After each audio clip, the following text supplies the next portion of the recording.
Heartwarming Evil by tortfeasor. Chapter 6, Killing for God. This is incredible! Twilight Sparkle flicked back and forth between the pages of the journal, which she had immersed herself for the past several days. Unicorn scholarship, since the creation of New Unicornia, has assumed that it was Earth-pulling insurgents that caused the summit of the three tribes to fail. Clover seemed to think that it was a failure on the part of all the leaders.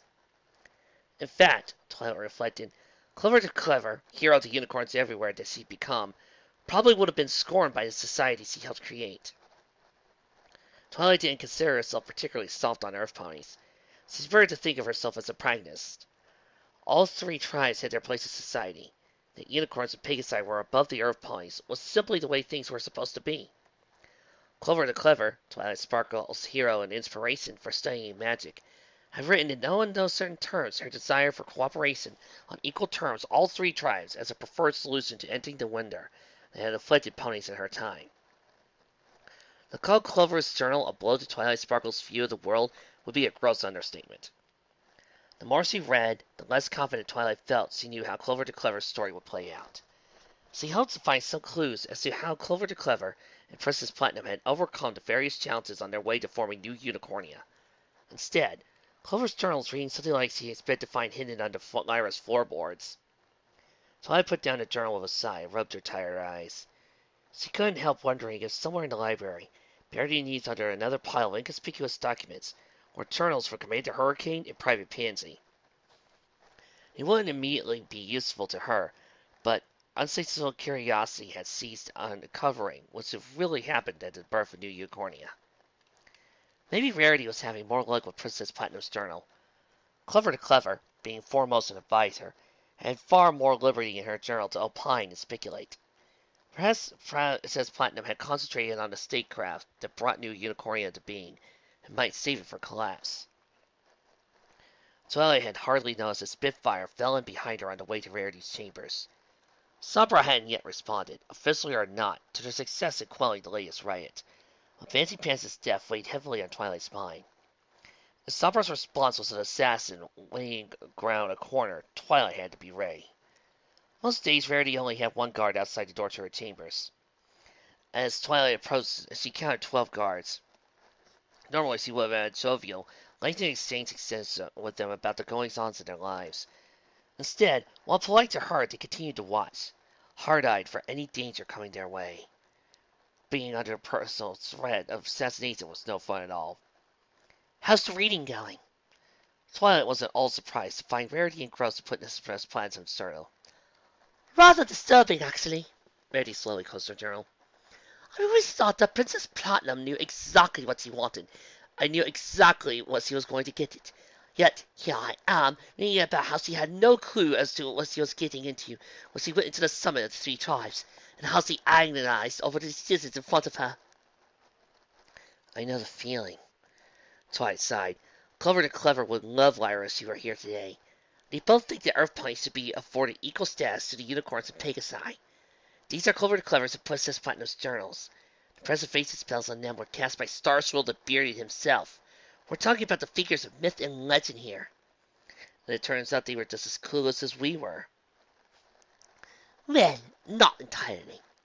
Rarity flipped Princess Platinum's journal open to a specific page he's bookmarked. Princess Platinum put a note here. I think it was years under that particular entry, saying that she believed the Wendigos were able to cause the winter because the three tribes had fractured. I would hardly call it what we have now unity, but it is the stability of sorts between the tribes. I'm afraid that if Sabra succeeds in driving the Earth ponies to revolt, the work Clover the Clever and Princess Platinum need to see the Wendigos will be undone. 4 months of spring, summer, and fall are hardly ideal, but if Wendigos were to get loose, we won't have 4 more minutes of spring. I want to jump right to the end, Twilight huffed. Everyone knows that Clover the Clever and Princess Platinum were working on something big when they were assassinated. But they took it to their graves, and no one since has had any idea what they might have had in mind until us. Believe me, Rarity laughed mirthlessly. I've had my hoof trembling at the end of this thing more than once. I just keep getting the feeling, though, that I have to read everything that happened to her, or I won't grasp what she was after she was died.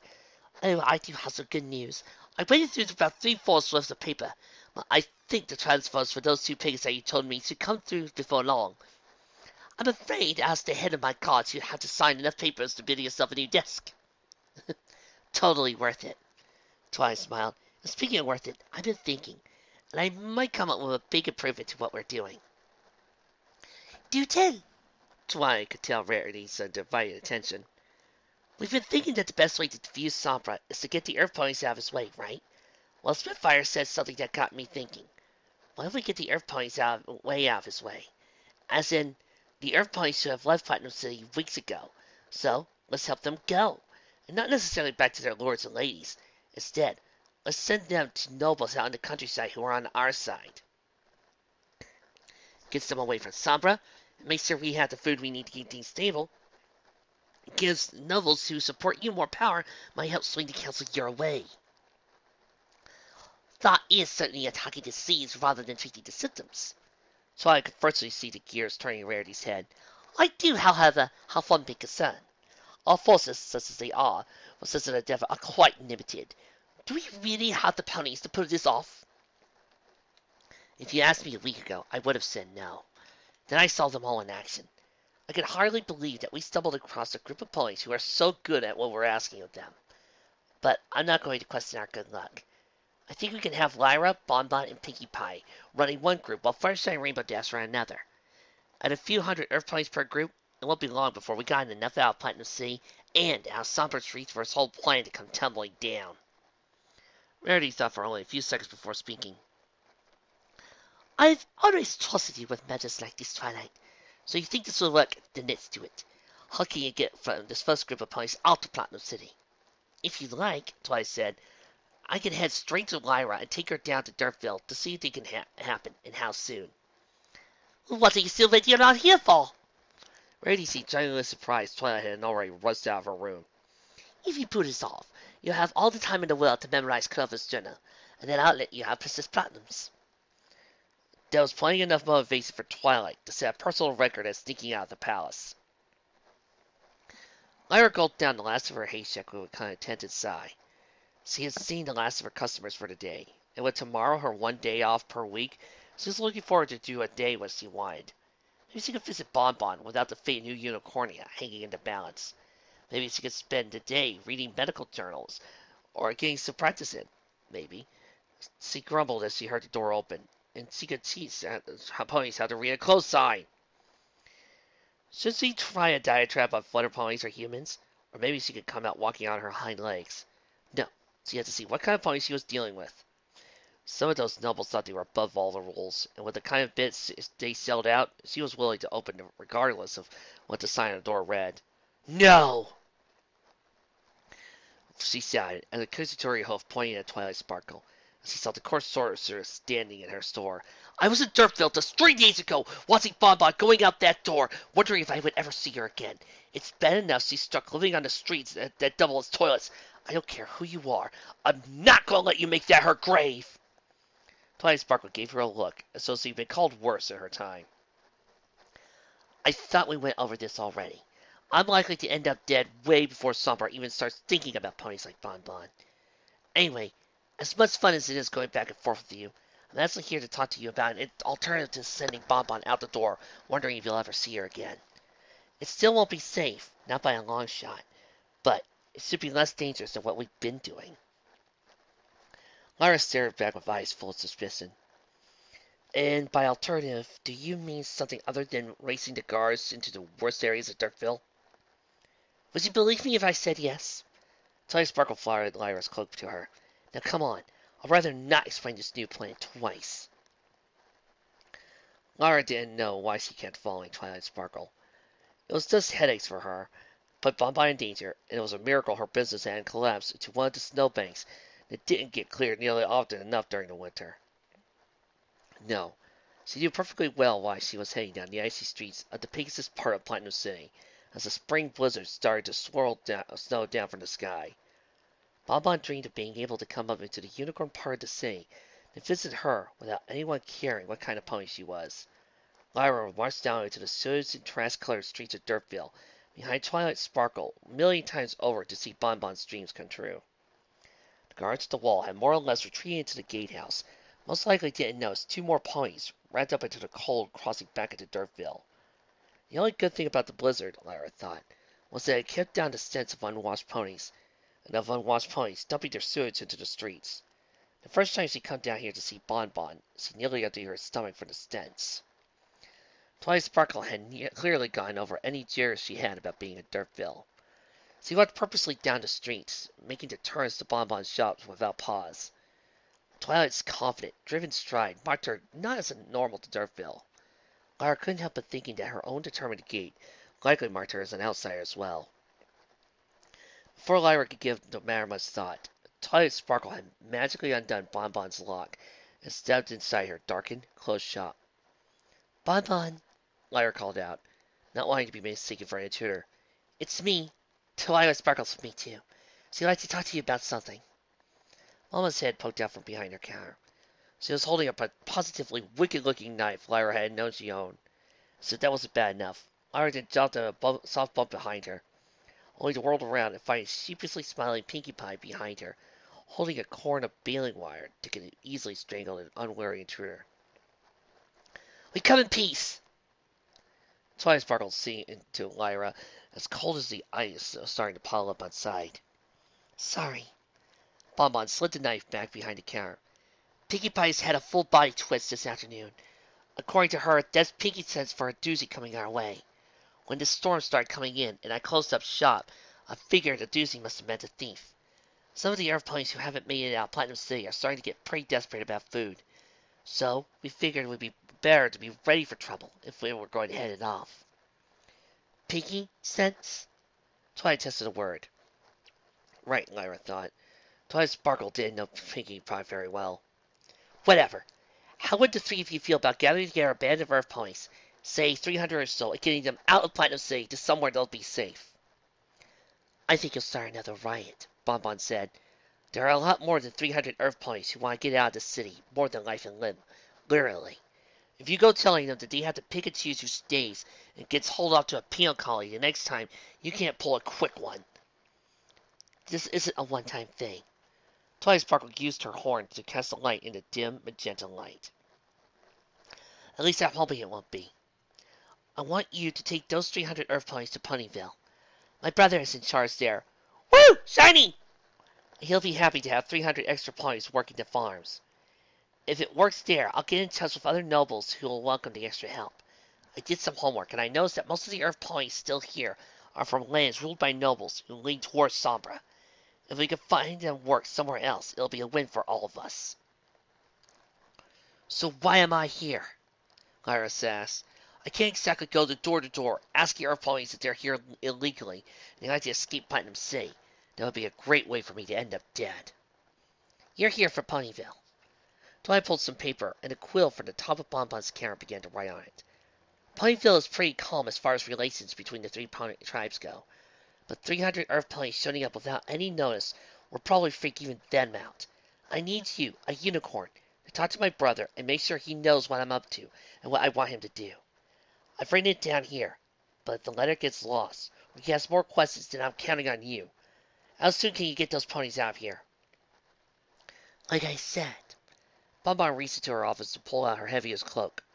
The problem will be getting only 300 Earth ponies to leave with us. Twilight's mind whirled as he struggled back up the hill against the blazing blizzard outside Platinum City. Clover the Clever's journal kept running through her head, sparked in no small part by Bon Bon's assertion that even in a blizzard they could easily freeze a pony to death, so he would struggle to limit the number of ponies leaving with her. How bad were things for an ordinary Earth pony that the risk of being abandoned to die in the snowdrift was preferable to staying in Platinum City? Twilight also found herself worried that Pinkie Pie had such a bad feelings he had gotten Bon Bon to go such lengths to prepare. Twilight was pretty sure that something wasn't entirely right with Pinkie Pie, but Twilight herself had also been feeling like something wasn't quite right since she'd woken up. Even Soren hadn't made a single remark about pies that day, while standing about an alarmingly grim expression on his face. Getting back to the cobblestone streets of the Pegasus part of Platinum City, the smooth paving stones of the Unicorn's part made no difference to her travel. Twilight was struggled through the knee-deep snowdrifts by the time the palace lights or the stair rolled through the sideways blowing snow. Twilight's first sign that something had gone horribly, horribly wrong was while she was gone, was the simple observation that the gates were unwatched. It wasn't particularly alarming that there were no ponies standing at the open gates. Dedicated or not, it wasn't safe to stand around in a blizzard. When she saw the gatehouse empty, however, it sent a shiver down her spine that had nothing to do with the cold. Running back to the castle was an awkward affair that involved mostly taking long jumps over the snow. Her second, much more worrisome sign was the empty foyer down inside the palace. Regardless of the hour, there should have been a servant there to fawn over her every need. Twilight Sparkle had never been one for palace decorum, so he abandoned every pretense as he galloped to Rarity's room, loaded saddlebags, and slamming against her sides. Twilight's third sign that something was grievously wrong sent her into genuine panic. Spitfire had joked just over a week and a half ago that she would end up with her wings ripped out over some minor disagreement. Twilight Sparkle couldn't help her stomach from revisiting once as she saw Spitfire's lifeless body laying a room apart from her wings. "Oh, you motherfucker, you killed Spitfire!" Twilight wasn't a particularly strong runner. The persistent court sorceress called for more intellectual and magical pursuits from its holders. She thought of any of Rarity's guards would have been satisfied with the time she made through the distressingly empty halls into the throne room. She slid to a halt and nearly slipped on Soren's blood in front of the massive doors. If her stomach had anything left in it, she would have lost it at the sight of Soren's body on one side of the doors, his life pulling all the way past the other. Twilight blinked back tears both for her violently deceased friends as she blasted the doors out of the throne room onto hinges with her magic. Rarity and Sweetie Belle could still be alive. Mourning for those Sombra had killed would have to wait. She dashed into the throne room, and there he was! Sombra had always vaguely creeped her out. The curved red horn, the semi-fangs, the clinging to the shadows of his growling voice. But none of that did him justice when Twilight saw him. His legs seemed to melt into the cloud of vapor that sucked in the light. His mane literally flowed as bits of it seemed to drift off and disperse without the main body being any less for it. Worst of it, however, was the deep purple miasma coming off his horn and eyes. All the nervousness Twilight had been feeling since noon or so came to a pitch as he saw and felt the blasphemous aura permeating the throne room. Sombra, where's Rarity? Twilight shouted before dry-beaming. Rarity's father was slouched on the throne of New Unicorn. His insides spread all over the steps leading to the throne. "You're behind this, aren't you? I'll see you dead for this!" Sombra's response didn't even seem directed at her. "Celestial Luna, watch me triumph over your pitiful sun and moon. I'll rebuild my crystal empire here. In time, you won't be able to stop me. Witness as I make your pitiful ponies suffer my lash for all eternity. I shall be their god, and their doom." Great. Twilight muttered as Sombra continued to scream at the two divine sisters of pony myth. The most words I've ever heard him say at once, and it all shows how crazy he is. Well, crazy dead ponies can't bother anyone. Before she could make a move, Sombra rolled about to face her. Twilight thought she could literally see madness in those red-tinted eyes, overflowing with dark miasma. "Crystal slave." Sombra's scuttled words broke up the words. "No.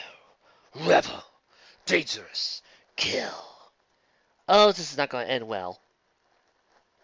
Twilight was moving, and Sombra's horn began to bubble with purple and black pustules of magic.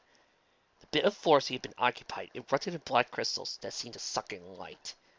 There were also planes sharp enough to have put more on her side on the outside than the inside. Twilight's response was rather less than elegant, if no less lethal for it. A beam of liquid light, pure magical energy, straight towards Sombra. He didn't even bother to dodge it. Rather, he seemed to dissolve around the attack into a black mist, showing only Sombra's snarling face. "Come on!" Twilight shouted. "That is so not fair. Where did you learn to do that?" Sombra, unsurprisingly, didn't respond to her. Instead, a ring of black crystals burst through the floor around her. Twilight dove out of the floor, out of the ring, before deadly-looking sparks led from crystal to crystal. Okay, she panted. No more Miss Nice Court Sorceress! Twilight had a repertoire of spells, second to none in New Unicornia. She used nearly every spell in that arsenal meant for killing, maiming, or otherwise meant for causing pain and harm to another pony.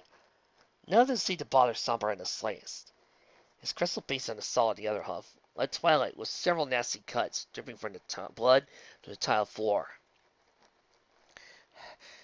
This is not working, Twilight gasped between breaths. She didn't see any signs of Rarity or Sleebell in the throne room. Not for that matter had she seen any bodies except Spitfire or Rarity's rooms. Had they escaped, or had Rarity run to Sleebell's rooms only to die together? Twilight wouldn't find out by letting Sombra kill her in the throne room. The fancy tile exploded into a quite acceptable cover for her escape. Twilight ran back into the empty halls. Several turns had led to another pair of brutally murdered guards outside Sleebell's rooms. Inside, however, she only found Rapifire's head on the table, and his body slumped against a chest full of Sleebell's toys. Twilight began to hope against hope that Rarity and Sleebell had used the blizzard to slip out into the castle into the howling winds and swirling snow. That meant, however, she had to find them quickly, or else risk the last hopes of New Unicornia and all the ponies in the freezing to death in a spring snowstorm. Sombra normally had a great many ponies at his beck and call. None of them seemed to be in the palace that night. At least, none of them seemed to be in that particular part of the palace. Twilight Sparkle was galloping through. Twilight burst out the small door into the blasting snow. She could barely see the end of her snout in front of her eyes. The problem with building Platinum sitting on a mountainside was that it intended to attract considerably worse winter storms to the surrounding lowlands. Finding Rarity and Sleebell among the snarling snowdrifts could prove as difficult as finding Sombra. Twilight immediately wished she had thought of a different comparison. Finding Sombra hadn't exactly been a resounding success on her part. That didn't matter. She thought as she flipped the hood of her cloak back over her head.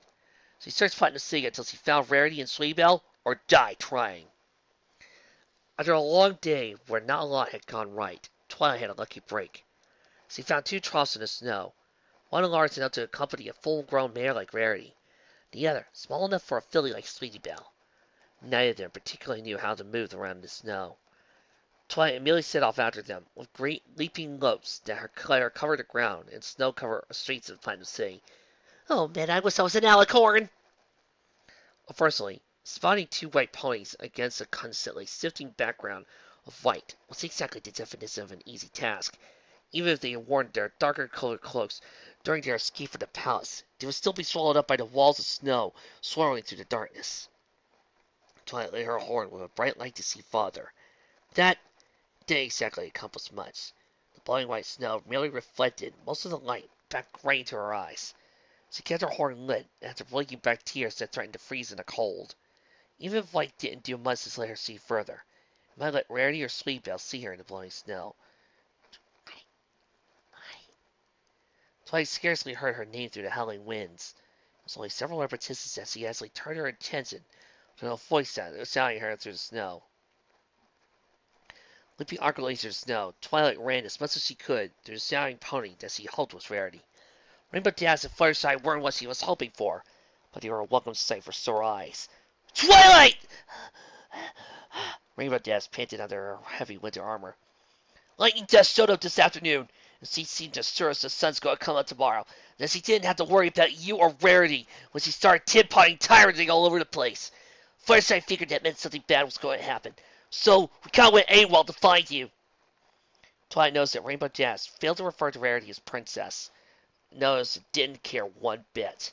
Consider yourself strapped into Rarity's personal guards. Sombra's lost the coop, so being AWOL is the least of her worries right now. I couldn't find Rarity or Sleebell in the palace, and I saw what looked like to be some trash going this way. I'll light my horn. Stay inside of it, and we'll fan out to look for them. Fanning out turned out to not mean very much. The raging blizzard forced Rainbow Dash and Fluttershy to stick close together until they were able to see the light coming off of Twilight's horn. When Fluttershy found Rarity and Sleebell, her voice didn't come to sound, coloring over to went back to Twilight. Rarity's shrill cries, however, pierced right through the worst the weather could throw at them. Rarity! Twilight stumbled through the ungraceful halt of the snowdrift. Are you and Sleebell okay? I didn't see you in the palace, and also Step Ponies. I'm okay. Verity looked anything but okay. Spitfire! Spitfire served us out of rooms. A Somber broke in, frantic and raving about some nonsense. We ran in with Sora to the throne room. Then we went through the secret passage behind the throne after the palace. I remember enough to keep us moving to avoid freezing to death. Then the three of you showed up. I'm so glad you're okay. Twilight was ready to collapse with the snow of relief. After what I saw Somber had done to your father, I was afraid he hadn't left anything for me to find. By the way, meet Rainbow Dash and Fluttershy, the newest and possibly only members of your guard. Rainbow Dash, Fluttershy, there should be a group of Earth ponies with a unicorn heading towards Ponyville. I want you to take Rarity and go up and catch up with them. Take her to Lyra. She should be easy to find. She'll be the only unicorn. Wait just a second, Twilight. Rarity's imperative tongue lessened her by shivering. I have not abandoned Platinum City or my little sister to that brute Sombra and his thugs. I got somewhere else in mind to hide Sleebell. We can't risk Sombra finding both of you at once. Using some kind of dark magic that I can't even begin to grasp at, let alone figure out how to beat. Keeping you two in different places is the best thing I can think of. Now go! Rainbow Dash and Fluttershy got the hint. Despite Rarity's indignant squawks, the three ponies quickly disappeared, tiptoeing into the raging storms. Twilight hoped they would be all right, but they were safer with the weather than they would be here in Platinum City. Sleebell? Twilight turned to the filly. I need you to be a tough, grown-up pony here. We're going to have a lot of walking through the snow to get where we need to go, but it'll be safe. Can you do that? Can you be a big pony for me? Sleebell was plainly more miserable than Rarity in the full fury of the blizzard. She had, however, the full measure of pride any full-grown mare could possess. Pride or no, Twilight quickly realized that Sleebell had neither the height nor strength to leap through the snow at any sort of pace that would keep them alive and unfrozen. Twilight's Sparkle had carried Sleebell on her back a handful of times back when they had just started at the palace. None of those times had involved a blizzard or snow-covered cloak. Even with Sleebell struggling to hang on, they still made far better time going down to the wall, separating Dirtville from the remainder of Platinum City. Twilight never saw the magical attack coming, not at least with her eyes. Magical senses gave her just enough time to get a shield to block the beam of light that threatened to bring her career to an abrupt and permanent ending. Looks like we're not out of the woods yet! Twilight slid Sleebell off her back. Close your eyes. I don't want you seeing this. Sleebell had apparently been through enough by that point to not bother uselessly arguing. Twilight turned to face her attackers and hoped the wind would block out the sounds. She had been rather rudely handled by Summer earlier that night, and she felt a burning need to salve her own pride. Okay, now this fic had been done in Season 5. Does anybody want to bet that one of them, the toughest one, would be either Starlight or Sunset? Any takers? Right now, I'm hoping for a Trixie cameo. The three unicorns in suspiciously nondescript clothing strode toward her, confident that her earlier struggles wearied her. They were right, but Twilight Angel showed them that, weary or not, she's still more than a match for any of Sombra's minions. Twilight pulled a long, thin needle from her saddlebag. It served no normal purpose, and any pony would have been hard-pressed to guess what it did, as Twilight began to make it hum with her magic. The hum continued to increase in pitch. Finally, it became unbearable. Twilight pointed at the needle at one of her attackers and let go of her magic. The hum had Twilight storing energy in the needle until it contained a staggering amount of force. The poor unicorn in the business end never saw the needle coming his way. All his companions saw was his head being reduced to a fine red mist that swirled away into snow as his body slumped to the ground. I want to say that this author's been watching Guardians of the Galaxy, but this fic was made before that. Then it seemed to alert the other two to the fact that Twilight is far from helpless. Their horns began to glow as they attempted to charge in tandem across the snow toward her. Twilight decided to show them just how bad an idea that was. Water, frozen enough, could be as hard as steel. Twilight swore to gather a pair of icicles, froze them as cold as he could manage, and then demonstrated their effect on the second attacker. He coughed up a few bloody spurts as he tumbled lifelessly into a snowdrift. The final attacker began to realize how outclassed he was, and suddenly attack common sense decided to be somewhere else. Twilight thought briefly, and then elected to visit upon her attacker the fate he had in mind for her. He was already quickly disappearing into the snow, but Twilight had hardly any difficulty aiming a searing beam of magical light his way. She didn't look too closely, but it wasn't hard to see his body and head falling separately to the ground. So he looked around one last time, satisfied with his results, turned to Sweet Belle. Okay, let's go. You can open your eyes now. Twilight was confident with the note already had her grim deeds hidden from wondering eyes. Even so, she had Sweet Belle on her back and was making for Dirtville in short order. The unpaved streets of Dirtville were no place for a unicorn princess. That was exactly what Twilight was counting on in deciding to hide Sweet Belle here. Sombria's group of high-born collaborators would never think to look for their prey in destitute surroundings. Twilight had little difficulty in finding Applejack's door through the raging storm. Still on the safe side of a ponysicle, she eventually found herself pounding on the rickety planks of wood as she hoped held safety for on the other side. What in tarnation is going on out there? The door opened slightly to reveal a bundle of ragged blankets with an orange head poking out top. Thanks! Twilight would have normally asked permission to enter, even from an earth pony, but she was tired, cold, and really needed to be on her way. Yeah, you! Applejack mustered what could be indignation all she could, while weighed down by a pile of blankets. I am so sorry to do this to you. Twilight gently lowered Sweet Belle's shivering form from her back. You were worried about getting caught up in unicorn doings, and here I am. But there's nowhere else in New Unicornia I can be sure she'll be safe. What's going on here? Grace Swift creaked over from beneath. It was possible, an even more ragged pile of blankets. Twilight used her magic to lift Sweet Belle's cloak. Applejack, Graysmith, Big Macintosh, Apple Bloom. I'd like you to meet Her Highness, Princess Sweet Belle. Applejack, Graysmith, and Big Macintosh seemed somehow more flummoxed than when Twilight had signed her Forest residence papers. Oh my gosh, this is so cool! Apple Bloom let down her pile of blankets and ran towards Sweet Belle. I'll never thought I'd have a real life princess staying with me. For Ophelia had just been worrying Twilight about hypothermia. Sweet Belle's new down energy seemed almost miraculous. I can't believe it! You know how you came back down there! I thought it was the only feeling my age didn't have one. Oh, this is gonna be so fun! Please tell me they're bouncing and hugging and talking rapidly, because I need some happiness after seeing Spitfire and Soren dying a horrible death like that. Twilight sighed as he turned away from the happy scene. Tomorrow, you're going to hear how a band of Earthplane fanatics infiltrated the palace itself and brutally assassinated the royal family.